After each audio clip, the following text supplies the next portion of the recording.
बिस्मिल्लाहिर्रहमानिर्रहीम। हम first year की बुक से चैप्टर नंबर 3 पढ़ रहे हैं जिसका नाम है गैसेस, और जिस टॉपिक को आज हमने डिस्कस करना है वो है डेरिवेशन ऑफ एब्सोल्यूट जीरो। इस टॉपिक के अंदर अंदर हम जो दो तीन चीजें सीखेंगे वो क्या हैं। सबसे पहले हमने इस इक्वेशन को डिराइव करना सीखना है जो आपके सामने यहाँ पे लिखी हुई है, V T is equal to V not into 1 + T/273। Second चीज जो हमने सीखनी है वो ये क्वेश्चन है, why Charles law is not valid in centigrade scale. ये शॉर्ट क्वेश्चन आता है एग्जाम में, इसको आपने नोट कर लेना, इसका आंसर हम जानेंगे। और उससे नेक्स्ट चीज हमने सीखनी है एब्सोल्यूट जीरो क्या होता है। तो उसके बाद हम शुरू करते हैं अपना आज का टॉपिक। सबसे पहले quantitative definition of Charles law हम सीखेंगे, तब हम एब्सोल्यूट जीरो को डिराइव करने के अहल होंगे। क्वांटिटेटिव डेफिनेशन क्या है, उससे पहले भी हमने जो है वो चार्ल्स लॉ को डिफाइन किया था, but that was qualitative definition. उसके अकॉर्डिंग क्या था कि volume of a gas is directly proportional to absolute temperature. कि टेम्परेचर बढ़ता है तो वॉल्यूम भी बढ़ता है, टेम्परेचर कम होता है तो वॉल्यूम भी कम होता है। तो इसको क्वालिटेटिव डेफिनेशन कहेंगे, ये क्वांटिटेटिव डेफिनेशन नहीं थी। एक चीज बढ़ रही है दूसरी भी साथ में बढ़ रही है, बट कितनी बढ़ रही है ये नहीं मालूम। तो जब कितनी मालूम करेंगे तो वो क्वांटिटेटिव मिकदारी तारीफ होगी। तो मिकदारी तारीफ आज हमने सबसे पहले सीखनी है चार्ल्स लॉ की। एट कांस्टेंट प्रेशर, मुस्तकिल दबाव पर, for given amount of gas, gas की दी गई मिकदार के लिए, जिसका मतलब हम पहले सीख चुके हैं कि गिवन अमाउंट का मतलब होता है constant amount of gas. Volume of a gas, gas का जब इंक्रीजेज और डिक्रीजेज बढ़ता है या कम होता है। बढ़ेगा कब? For every 1 degree centigrade rise, जब टेम्परेचर 1 डिग्री सेंटीग्रेड राइज करेगा तो फिर वॉल्यूम भी इंक्रीज करेगा। अब फॉल कब करेगा? जब 1 डिग्री सेंटीग्रेड टेम्परेचर कम होगा। तो फॉल इन टेम्परेचर, अगर 1 डिग्री सेंटीग्रेड टेम्परेचर राइज कर रहा है, बढ़ रहा है, या 1 डिग्री सेंटीग्रेड टेम्परेचर कम हो रहा है, तो उससे गैस का वॉल्यूम इंक्रीज या डिक्रीज कितना होगा? By 1/273 of its original volume. Gas के ओरिजिनल वॉल्यूम का 1/273वां हिस्सा इंक्रीज करेगा या डिक्रीज करेगा। अब ओरिजिनल वॉल्यूम क्या होता है? ओरिजिनल का मतलब लफ्जी असली होता है, इब्तदाई होता है। आगे खुद ही लिखा हुआ है डेफिनेशन के अंदर, एट 0 डिग्री सेंटीग्रेड, जो गैस का टेम्परेचर 0 डिग्री सेंटीग्रेड टेम्परेचर के ऊपर वॉल्यूम होता है, उस वॉल्यूम की मिकदार को हम ओरिजिनल वॉल्यूम कहते हैं। और इस ओरिजिनल वॉल्यूम को हम वी नॉट से रिप्रेजेंट कर रहे होते हैं। वी नॉट का मतलब है टेम्परेचर 0 डिग्री सेंटीग्रेड टेम्परेचर के ऊपर गैस का वॉल्यूम। हमने अब खुद से एक सपोज किया क्योंकि हमने इस इक्वेशन को डिराइव करना है, समझने के साथ साथ डिराइव करना है। तो original volume at 0 degree centigrade 546 centimetre cube suppose एक गैस का है। और ओरिजिनल वॉल्यूम को हम रिप्रेजेंट किससे करते हैं? ओरिजिनल वॉल्यूम को हम रिप्रेजेंट कर रहे हैं वी नॉट से। तो 546 डिग्री सेंटीग्रेड एक गैस का 0 डिग्री सेंटीग्रेड पे टेम्परेचर 0 डिग्री सेंटीग्रेड टेम्परेचर पे वॉल्यूम है। और इस वॉल्यूम को हमने ओरिजिनल वॉल्यूम कंसीडर किया, यानी कि वी नॉट, जो कि यहाँ पे भी मेंशन है, ये वी नॉट। तो V naught temperature 0 degree centigrade पे volume of a gas. Next, अगर हम 1 डिग्री सेंटीग्रेड टेम्परेचर इंक्रीज कर देते हैं तो वॉल्यूम का इंक्रीज कितना होगा? अब हमारे पास टेम्परेचर जो है वो हम कहते हैं 1 डिग्री सेंटीग्रेड राइज किया है, तो इसको लिखेंगे volume at increase in volume, increase in volume at 1 degree centigrade. अगर हमने 1 सेंटीग्रेड टेम्परेचर राइज किया है तो कितना होगा? यहां से पुट करेंगे ये वाली वैल्यू 1/273,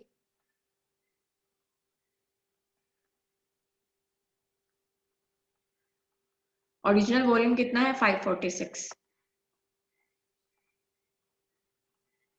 हम इसको करेंगे तो ये हमारे पास 1 आएगा, और इसको करेंगे तो ये हमारे पास 2 आ जाएगा। यहाँ पे वैल्यू आ जाती है 2 centimetre cube. Increase in volume by increasing temperature 1 degree centigrade is 2 centimetre cube. तो अब ये क्वांटिटेटिव डेफिनेशन है पहले ये बताया जा रहा था कि टेम्परेचर इंक्रीज करेंगे वॉल्यूम इंक्रीज करेगा। अब बताया गया है कि अगर 1 डिग्री सेंटीग्रेड टेम्परेचर इंक्रीज किया है तो वॉल्यूम ने कितना इंक्रीज करना है, वॉल्यूम 2 सेंटीमीटर क्यूब इंक्रीज कर रहा है। अब ये तो इंक्रीज इन वॉल्यूम हो गया, अब टोटल वॉल्यूम कितना है। गैस का वॉल्यूम 546 था, इंक्रीज 2 सेंटीमीटर क्यूब हुआ है, तो टोटल वॉल्यूम कितना होगा। जो टोटल वॉल्यूम है उसको हम VT से रिप्रेजेंट करेंगे, जो यहाँ पे मेंशन किया गया है। ये VT है, VT stands for total volume. Total volume कितना होगा, increased volume plus original volume at 0 degree centigrade. तो टोटल वॉल्यूम करने के लिए हमें क्या करना पड़ेगा, हमारे पास जो ओरिजिनल वॉल्यूम है 0 डिग्री सेंटीग्रेड पे जो कि 546 है, उसमें ऐड करेंगे 546 के अंदर जो इंक्रीज्ड वॉल्यूम है। तो यहाँ पे हम लिखेंगे 546 प्लस इंक्रीज्ड वॉल्यूम जो कि कितना है 2 सेंटीमीटर क्यूब। तो ये हमारे पास टोटल हो जाएगा 548 डिग्री सेंटीग्रेड। ये टोटल वॉल्यूम आ गया। अब इसको गौर से देखना है, इसकी जगह पे हम पुट कर सकते थे वी टोटल किसके इक्वल आया है, ये 546 वी नॉट है, और ये 2 कहाँ से आया, 2 के अंदर ये पूरी वैल्यू पुट करेंगे, ये 2 जहां से आया है 2 ये था, प्लस साइन पहले यही वाला हम लगाएंगे, और 2 is equal to all this, ये ऑल दिस क्या है 1/273 मल्टीप्लाइड बाय वी नॉट। ये 546 ओरिजिनल वॉल्यूम था, हमने ओरिजिनल वॉल्यूम को जब 1/273 से मल्टीप्लाई किया था तो तब हमारे पास 2 आया था। तो अब हमने 2 लिखने की बजाय उसके अंदर उसकी वैल्यूज जो है वो पुट कर दी कि जहां से ये 2 आया था, और ये 546 जो है वो ओरिजिनल वॉल्यूम है। इसका मतलब ये है कि अगर हमें टोटल वॉल्यूम मालूम करना हो तो उसका तरीकाकार क्या होगा कि हमें जो इंक्रीज्ड वॉल्यूम है ये हमारे पास यहाँ से लेकर यहाँ तक जो वैल्यू आई है ये इंक्रीज्ड वॉल्यूम की है। इंक्रीज्ड वॉल्यूम या डिक्रीज्ड वॉल्यूम, अगर हम टेम्परेचर डिक्रीज कर रहे हैं, इंक्रीज्ड वॉल्यूम को हम जमा कर देंगे ओरिजिनल वॉल्यूम के अंदर तो हमारे पास टोटल वॉल्यूम आ जाएगा। इंक्रीज्ड वॉल्यूम को हम जमा करेंगे तो हमारे पास टोटल वॉल्यूम आ जाएगा। अब ये जो इंक्रीज्ड वॉल्यूम है, this increased volume is only for 1 degree centigrade, ये सिर्फ 1 डिग्री सेंटीग्रेड के लिए। अगर हमने मालूम करना हो किसी भी टेम्परेचर के लिए, हमारे पास T टेम्परेचर है, तो हमने किसी भी टेम्परेचर के लिए अगर इंक्रीज्ड वॉल्यूम फाइंड आउट करना हो तो उसके लिए फॉर्मूला क्या होगा वो हमने चेकआउट करना है।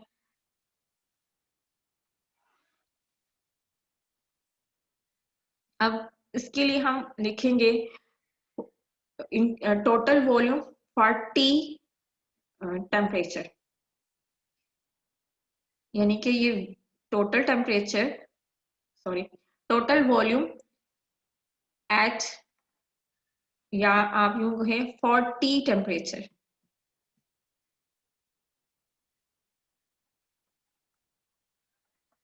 इसको हम इस तरह से लिखेंगे टोटल वॉल्यूम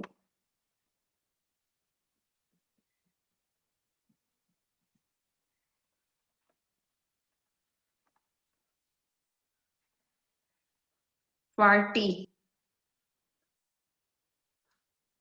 जितना वॉल्यूम 1 डिग्री सेंटीग्रेड के लिए इंक्रीज कर रहा है, अगर हमें 1 डिग्री सेंटीग्रेड में वॉल्यूम का इंक्रीज पता हो तो हम उसको मल्टीप्लाई कर देंगे T के साथ, तो हमारे पास T टेम्परेचर के लिए इंक्रीजिंग वॉल्यूम आ जाएगा। हम सिंपली इस फॉर्मूले के अंदर क्या करेंगे, V not plus 1/273 multiplied by V not multiplied by T कर देंगे। ये इंक्रीज्ड वॉल्यूम था, इस इंक्रीज्ड वॉल्यूम के साथ हमने जस्ट T को ऐड किया है, तो हमारे पास अब इंक्रीज्ड वॉल्यूम T टेम्परेचर के लिए आ गया है। इसको हम एक्सपेरिमेंटली या इसके लिए भी मैं वैल्यू आपको करके बताऊंगी कि ये किस तरह से हमारे पास आता है। अब यहाँ पे हम सीखते हैं कि ये जो मैंने नीचे वाली इक्वेशन है अब उसे उठा के ऊपर लिख दिया। अब इसमें हम खुद से एक वैल्यू पुट करेंगे और सीखेंगे कि हम किस तरह से टेम्परेचर T के लिए टोटल वॉल्यूम कैलकुलेट कर सकते हैं।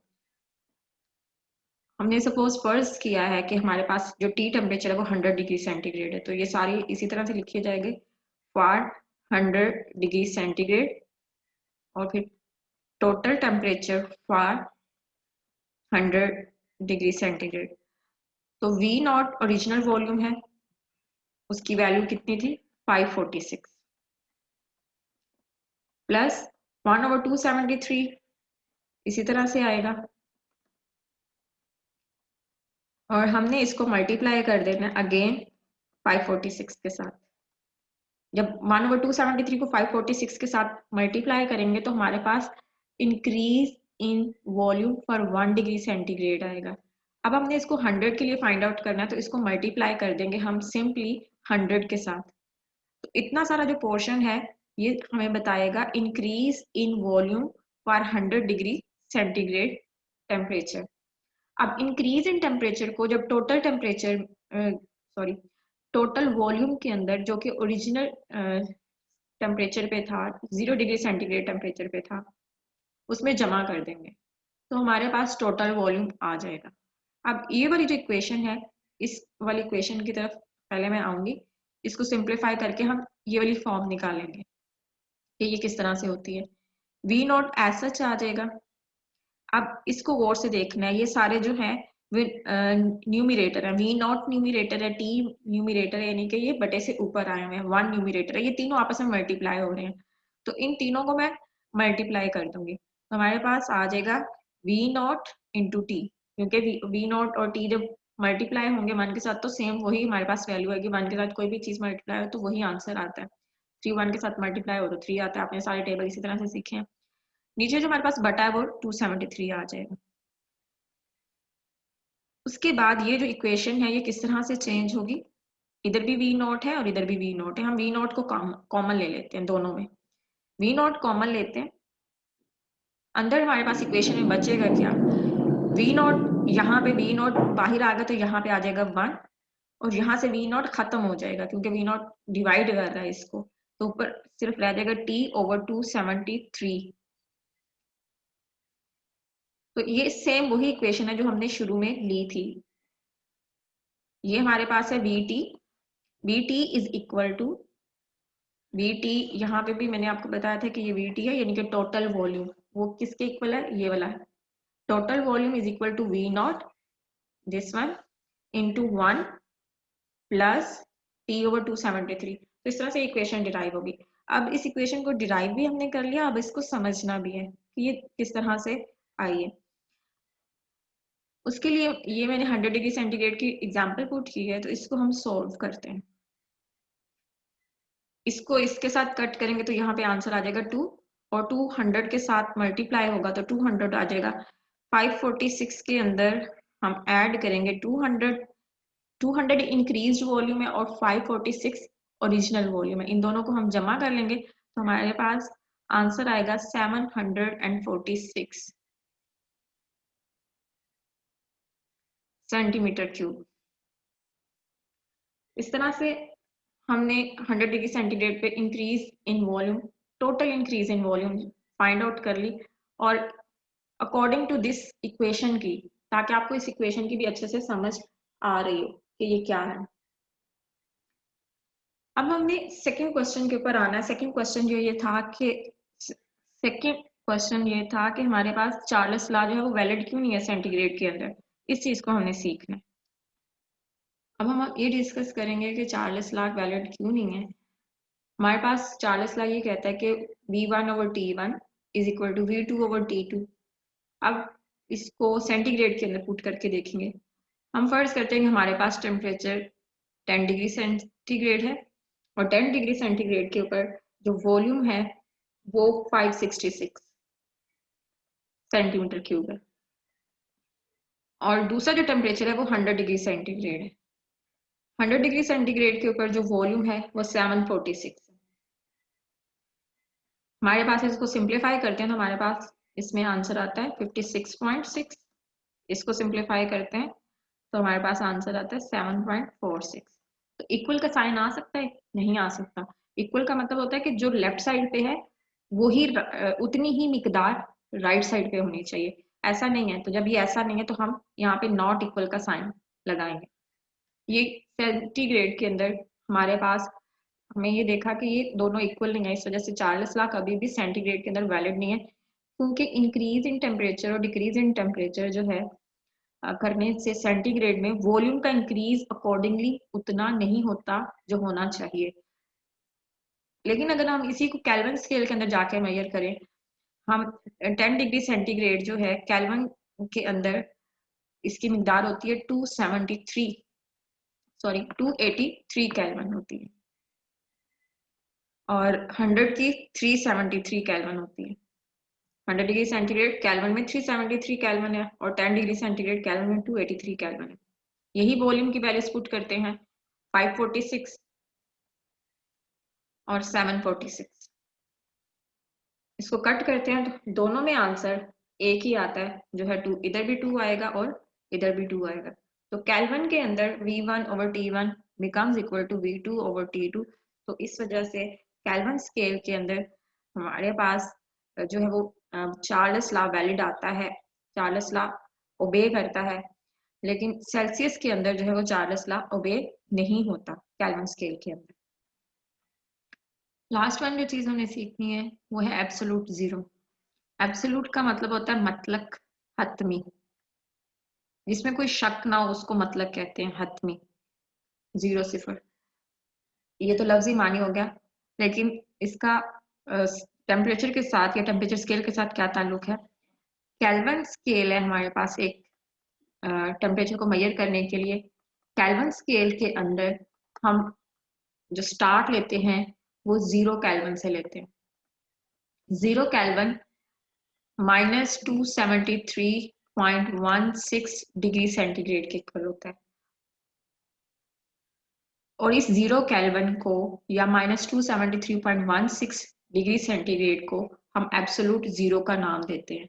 और इसको किस तरह से डिफाइन करते हैं, this is the coldest temperature, ये सबसे ठंडा तरीन दर्जा हरारत है, which is not possible to obtain, जिसे हासिल करना जो है वो अभी तक नामुमकिन है। और इसकी रीजन क्या है कि जब तक हम किसी भी गैस को इस टेम्परेचर तक ठंडा करने की कोशिश करते हैं, वो गैस इस टेम्परेचर से ऊपर ही, इस टेम्परेचर से ऊपर ही लिक्विड के अंदर चेंज हो जाती है, वो गैस हालत में रहती ही नहीं है। और इस चीज के लिए हम जितनी भी गैसेस हैं उनका जब वॉल्यूम और टेम्परेचर रिलेशनशिप देखते हैं तो एक स्ट्रेट लाइन आती है। लेकिन ये इस स्ट्रेट लाइन को जो है अगर हम एक्स्ट्रा प्लॉट करें तो ये आकर यहाँ पे टच करती है एक्स एक्सिस के साथ, और एक्स एक्सिस के साथ जहाँ पे ये टच करती है ये टेम्परेचर है -273.16 डिग्री सेंटीग्रेड। इसको 0 केल्विन या एब्सोल्यूट जीरो का नाम दिया गया है, और इसे हासिल करना अभी तक मुमकिन नहीं हुआ। और उसकी रीजन मैंने पहले ही बता दिया है, क्योंकि इस टेम्परेचर तक आने से पहले ही तमाम गैसेस बिल्कुल चेंज हो जाती हैं लिक्विड के अंदर। और अगर इस तरह से हो अकॉर्डिंग टू दिस टेम्परेचर किसी भी गैस का वॉल्यूम 0 हो जाना चाहिए, जो कि किसी भी रियल गैस के लिए पॉसिबल नहीं है। एक होता है आइडियल गैस। आइडियल गैस ऐसी गैस होती है जो ख्याली है, हकीकत में एग्जिस्ट नहीं करती, और वो तमाम टेम्परेचर पे गैस लॉज को ओबे कर रही होती है। लेकिन जो रियल गैसेस होती हैं, जितनी मतलब हाइड्रोजन है, नाइट्रोजन, ये सारी रियल गैसेस हैं, ये इस तरह का बिहेव नहीं करती जो आइडियल गैस करती हैं। आइडियल गैस का मतलब इमेजिनरी गैस जो हकीकत में एग्जिस्ट नहीं करती। तो जितनी भी रियल गैसेस हैं, जब हम उनका टेम्परेचर डिक्रीज करना शुरू करते हैं, टेम्परेचर डिक्रीज होना शुरू होता है, उनके दरमियान डिस्टेंस कम और मॉलिक्यूलर अट्रैक्शन ज्यादा होना शुरू हो जाती है, जिसकी वजह से वो गैस में कन्वर्ट हो जाती है। लेकिन जिस तरह 0 केल्विन तक पहुंचते हुए टेम्परेचर 0 केल्विन तक अगर पहुंचता है तो वॉल्यूम जो है वो होना चाहिए 0 सेंटीमीटर क्यूब, यानी कि खत्म हो जाना चाहिए वॉल्यूम, और ऐसा पॉसिबल नहीं होता। आज का लेक्चर बच्चों इतना ही है। इंशाल्लाह नेक्स्ट टॉपिक के साथ हम नेक्स्ट लेक्चर शुरू करेंगे। अल्लाह हाफिज।